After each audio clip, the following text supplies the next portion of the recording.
اور دوسری چیز وہ جو علم اور اس کی گہرائی ہے، اللہ کی محبت کے لیے حاصل کرتا ہے، اور اس محبت سے حاصل کی ہوئی بندگی کی تو وہ مصیبت ہے، اور علم کی یہ مصیبت ہے کہ اس پہ جب انکشافات ہوتے ہیں تو وہ خدا نے جو بندگی فرض قرار دی ہے اس سے بھی پھر جاتا ہے۔ نماز پڑھ لی، روزہ رکھ لیا نہ رکھا، یہ بولی سینا، کسی حد تک امام راضی، فارابی، ان کو آپ پڑھیں تو ایسے ایسے علم کے نکات بیان کرتے ہیں، ان نکات کو سن کے پڑھ کے آدمی حیران ہوتا ہے کہ کیا علم اللہ نے اس پہ کھولا تھا۔ لیکن وہ کہتا ہے کہ میں شراب پیتا ہوں تو کوئی بات نہیں ہے، اللہ نے اتنا کچھ علم دیا ہے، معافی ہو جائے۔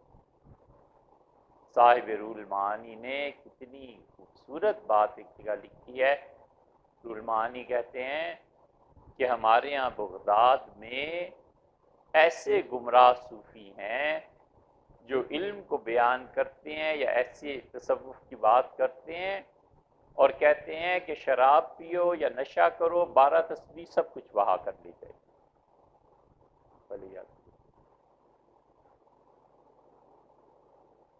اس لیے خدا کی بندگی عبادت کے ذریعے یا خدا سے تعلق علم کے ذریعے، ان دونوں پر تیسری چیز ہونی چاہیے، اور وہ اللہ کا خوف ہے، خدا کی خشیت۔ ایک دم غافل 100 دم کافر، اللہ کی بے نیازی پہ نظر جانی چاہیے کہ خدا کی ذات بے نیاز ہے،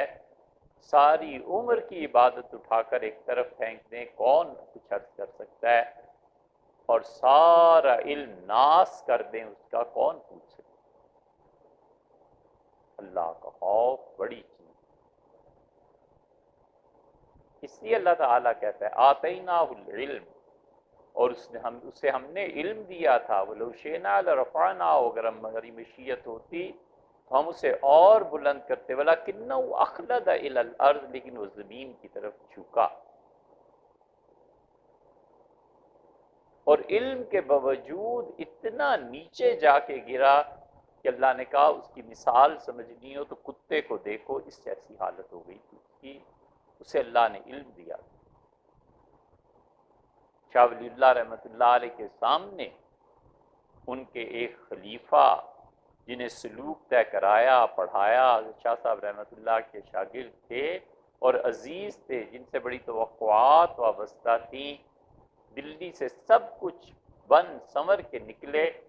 اور سونی پت میں جا کے شیعہ ہو۔ شاہ صاحب کو جھٹکا لگا اس لیے یہ جو مزاج بنتا ہے نا، اپنے تقدس، اپنا ورع، میں اچھا، یہ انتہائی خطرناک ہے۔ ذکر سے اللہ کی بندگی پیدا ہونی چاہیے۔ یہ تصوف ضرورت تھی وقت کی بہت شدید کہ دین کے قانونی تقاضوں کے ساتھ ساتھ اللہ کی محبت ہونی چاہیے۔